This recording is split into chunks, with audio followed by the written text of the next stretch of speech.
Hello friends, welcome to विलस्टैक education. आज है 9 मई 2020। आज हम करंट अफेयर का वीडियो लेक्चर डिस्कस करेंगे। इससे पहले हम वीडियो को शुरू करें, अगर आप मेरे चैनल पर नए मेहमान हैं तो मैं आपका स्वागत करता हूं और साथ ही आप सबसे अनुरोध करता हूं कि प्लीज़ इस चैनल को सब्सक्राइब जरूर करें और साथ ही बेल आइकन के बटन को भी ज़रूर प्रेस करें, जिससे अपलोड होने वाली इस तरीके की डेली करंट अफेयर्स की वीडियो या अन्य एजुकेशन रिलेटेड वीडियोस के नोटिफिकेशंस आप तक पहुंचे सबसे पहले। तो चलिए वीडियो को शुरू करते हैं। पहला क्वेश्चन आपके सामने। पहला प्रश्न आप लोग के सामने, हाल ही में सुर्खियों में रही तोमान किस देश की मुद्रा है? तो इस प्रश्न का सही उत्तर है इराक। हाल में ही जो तोमान है वो इराक की मुद्रा है। हाल ही में वहाँ की संसद में एक विधायक पास हुआ है, जिसके अनुसार वहाँ की राष्ट्रीय करेंसी से 4 शून्य हटाने की को उन लोगों ने मंजूरी दे दी है। अभी मैं उनकी वेबसाइट को मैंने देखा था, उनकी वेबसाइट के अनुसार इस समय प्रेजेंट में एक अमेरिकी डॉलर की कीमत 1,56,000 रियाल के बराबर है और प्रेजेंट में एक तोमान बराबर 10,000 रियाल के बराबर होता है। मैं आपको इमेज में रियाल की तस्वीर दिखा रहा हूँ। ये रियाल है, 10,000 रियाल बराबर एक तोमान और $1 बराबर 1,56,000 रियाल। ये अमेरिका की $1 के बराबर 1,56,000 रियाल के बराबर की होती है। अभी इराक और अमेरिका में तनाव काफ़ी बढ़ा हुआ है। जब से अमेरिका ने ईरान के जो वो हैं कासिफ, जो जनरल थे वहाँ के, कासिफ सुलेमानी को मिसाइल द्वारा मार दिया था, तब से इराक और इन दोनों में जो है वो ज़्यादा तनाव बढ़ा हुआ है। अब बात अगर इराक की हुई है तो ये देखिए चित्र में इराक, ये जो वर्ल्ड मैप में ग्रीन ग्रीन सा हिस्सा है यही इराक है। इराक की कैपिटल बगदाद, इराक की करेंसी तोमान जो कि हाल ही में बदली गई है। यहाँ के प्रेसिडेंट बरहम सलीह और यहाँ के पीएम मुस्तफ़ा अल कांधामी। अगर आपने मेरी कल की वीडियो देखी होगी तो इसमें भी ये क्वेश्चन मैंने डाला था, हाल में ही इराक के नए प्रधानमंत्री के रूप में किन्ने शपथ ली थी? तो इसका सही आंसर था मुस्तफ़ा अल कंधामी। चलिए अगले प्रश्न की ओर चलते हैं। अगला प्रश्न आपके सामने, हमें इरेडा के नए सीएमडी किसे नियुक्त किया गया है? तो इसका सही उत्तर है प्रदीप कुमार दास। डेवलपमेंट अथॉरिटी का नया सीएमडी नियुक्त किया गया है। एट प्रेजेंट में, जैसे कि एट प्रेजेंट में अभी वो CFO and director of finance हैं आपके इंडियन टूरिज्म डेवलपमेंट कॉरपोरेशन के। ये चित्र में आप प्रदीप कुमार दास को देख रहे हैं। चलिए अगले प्रश्न की ओर चलते हैं।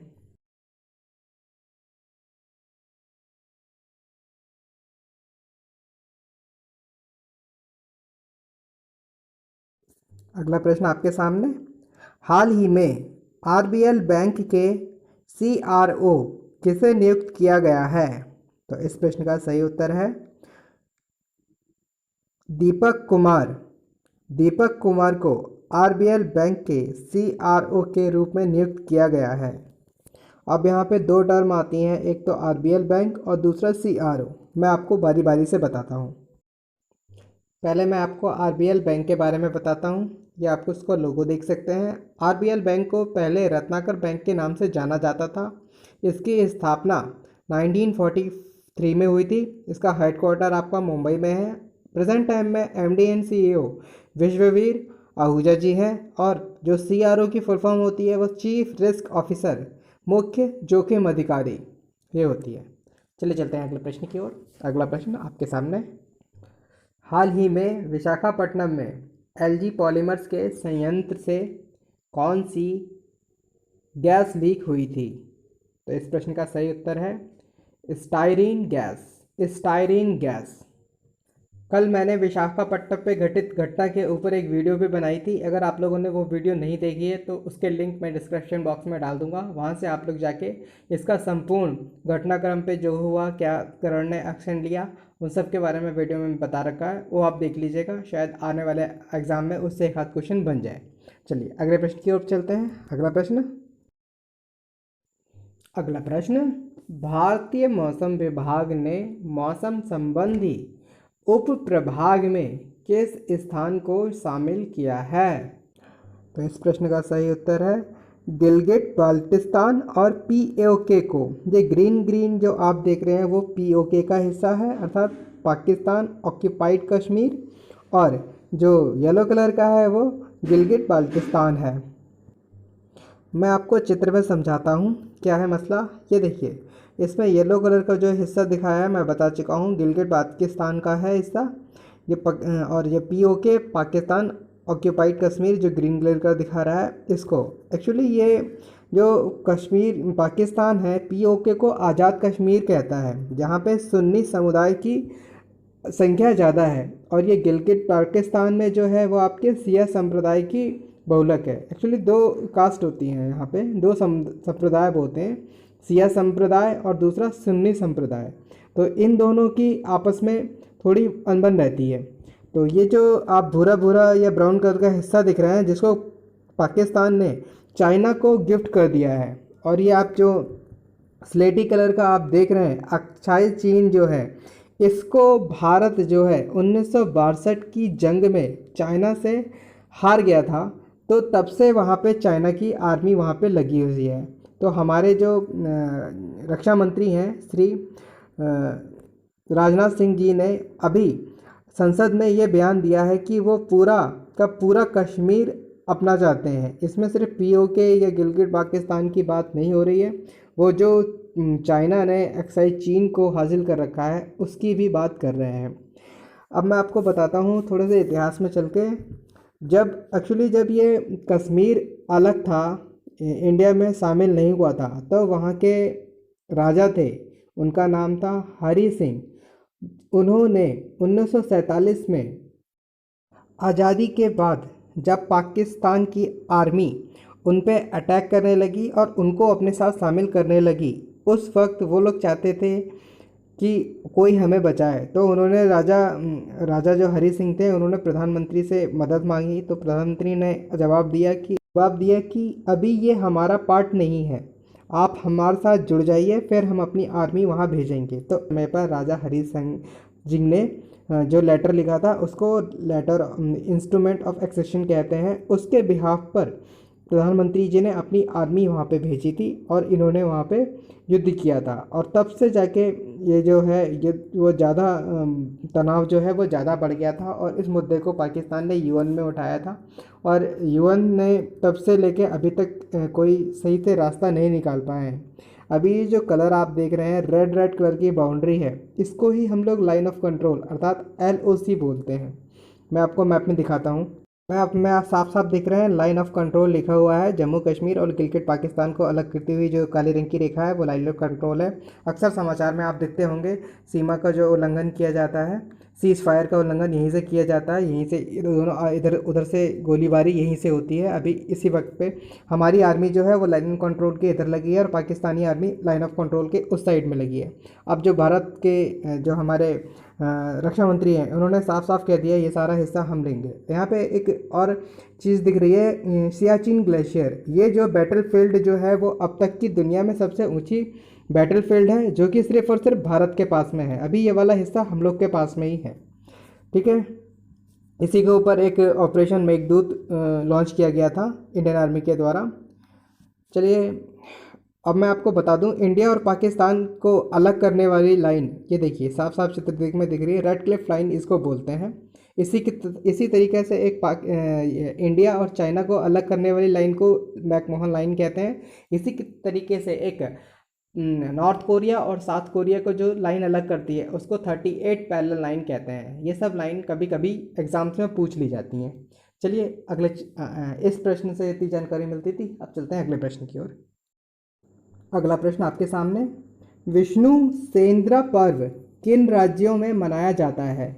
तो इसका सही उत्तर है झारखंड, ओडिशा और पश्चिम बंगाल के जो आदिवासी लोग हैं वो लोग इस पर्व को मनाते हैं। ठीक है, इस पर्व का महत्व ये है, ये आदिवासी लोग मिलकर वार्षिक उत्सव होता है उन लोग का ये, जिसमें ये शिकार करते हैं। ठीक है, पशु पक्षियों का ये लोग शिकार करते हैं। ये इस पर्व, लेकिन अभी हम लोग जानते हैं लॉकडाउन है, तो इस कारण ये पर्व इस वर्ष नहीं मनाया गया है। ये भी एक लॉकडाउन से हमें एक फ़ायदा हो गया। ज़्यादातर तो लॉकडाउन से नुकसान ही हुआ है, लॉकडाउन से कुछ फ़ायदे भी हुए हैं। कभी अगर वैसे डिबेट हो जाए कि लॉकडाउन से हमें क्या फ़ायदा हुआ, उसमें आप ये भी बोल सकते हैं कि जिससे कि ये पशु पक्षियों की हत्या करते थे ये जो आदिवासी लोग, उन लोगों ने इस बार नहीं किया और इन्वायरमेंट क्लीन हुआ है और बहुत से हेल्थ सिचुएशन अच्छे हुए हैं। इस टाइप के कुछ डिबेट में कुछ पॉइंट आप रख सकते हैं। चलिए चलते हैं अगले प्रश्न की ओर। अगला प्रश्न, बिसरा हरित ग्राम योजना किस राज्य सरकार के द्वारा शुरू की गई है? तो इस प्रश्न का सही उत्तर है झारखंड। झारखंड राज्य सरकार के द्वारा बिसरा हरित ग्राम योजना शुरू की गई है। मैं इसके कुछ मुख्य बिंदु आपको बता देता हूँ।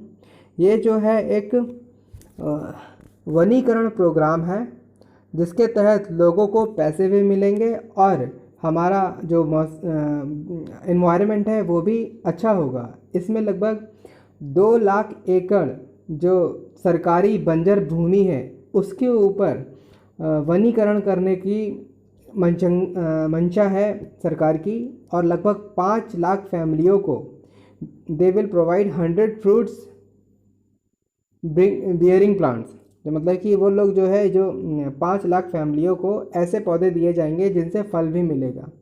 ठीक है, ये जो काम मिलेगा वो मनरेगा के तहत मिलेगा, जिससे प्रत्येक परिवार लगभग 50,000 रुपये सालाना की कमाई कर पाएंगे। अगला प्रश्न, स्वच्छ गंगा मिशन किस मंत्रालय के अधीन है? आपको मैं 2 ऑप्शन देता हूँ इसमें। पहला है आपका जल शक्ति मंत्रालय, दूसरा है आपका जल संसाधन, नदी विकास और गंगा कायाकल्प मंत्रालय और पेयजल स्वच्छता मंत्रालय। आप वीडियो को पॉज कीजिए और अपने मन में उत्तर दीजिए कि इसका सही उत्तर क्या होने वाला है। मैं आपको सही उत्तर बता देता हूँ। इसका सही उत्तर है जल शक्ति मंत्रालय।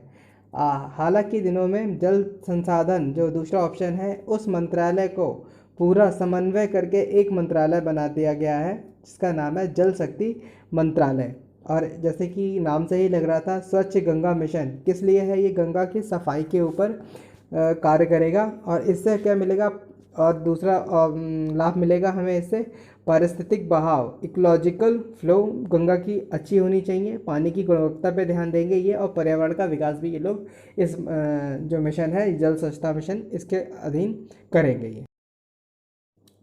अगला प्रश्न आपके सामने, भारतीय नौसेना ने भारतीय नागरिकों को विदेश से वापस लाने के लिए किस युद्धपोत का प्रयोग किया है? इस प्रश्न में युद्धपोत का नाम पूछा गया है, तो इसका सही उत्तर है INS Jalashwa. INS Jalashwa, Indian naval ship Jalashwa. ये जो ऑपरेशन है, इस ऑपरेशन का नाम ही समुद्र सेतु है, ऑपरेशन समुद्र सेतु। कल के जो अगर आप मेरा लेक्चर देखेंगे पिछला वाला जो है करंट अफेयर का, उसमें ये क्वेश्चन रखा भी गया है। प्रथम चरण में मालदीव से जो हमारे फंसे हुए भारतीय हैं उनको इस युद्धपोत से वापस भारत लाने का कार्यक्रम जो है वो आपका शुरू हो गया है। 7 मई से लगभग 14 युद्धपोत भेजी जाएंगी जो विदेशों में हमारे भारतीय फंसे हुए हैं उन्हें लेके आने के लिए। ठीक है, अब बात अगर इंडियन आर्मी की हुई है, इंडियन नेवल की हुई है, तो मैं आपको बता दूं इसके प्रमुख का नाम है एडमिरल करमवीर सिंह। करमवीर सिंह। अगला प्रश्न, हाल में ही देखो अपना देश देखो लोगो डिज़ाइन प्रतियोगिता किसके द्वारा आयोजित की जा रही है? तो इस प्रश्न का सही उत्तर है पर्यटन मंत्रालय द्वारा आयोजित की जा रही है। हाल में ही देखो अपना देश देखो लोगो डिज़ाइन प्रतियोगिता आयोजित की जा रही है। इस प्रतियोगिता का मकसद है लोगों के अंदर कितनी क्रिएटिविटी छुपी हुई है उसको बाहर निकाल के लाने की ये प्रतियोगिता शुरू की गई है। इससे उन्होंने लोगो एक डिज़ाइन करवाने की प्रतियोगिता रखी है। इसमें जो विजेता होगा उसको उसके निवास स्थान से भारत में किसी भी गंतव्य स्थान तक 2 से लेकर 6 दिनों तक के सभी खर्चों के साथ 5 रातें मिलेंगी भारत सरकार की तरफ से। यह प्रतियोगिता जो है वो MyGov प्लेटफॉर्म पर उपलब्ध है। इसी प्रश्न के साथ ही मैं वीडियो की समाप्ति करता हूं। आशा करता हूं आपको मेरी द्वारा दी गई जानकारियां अच्छी लगी होंगी। अगर अच्छी लगी हैं तो प्लीज़ इस वीडियो को लाइक कीजिएगा और चैनल को सब्सक्राइब करना मत भूलिएगा। वीडियो देखने के लिए धन्यवाद।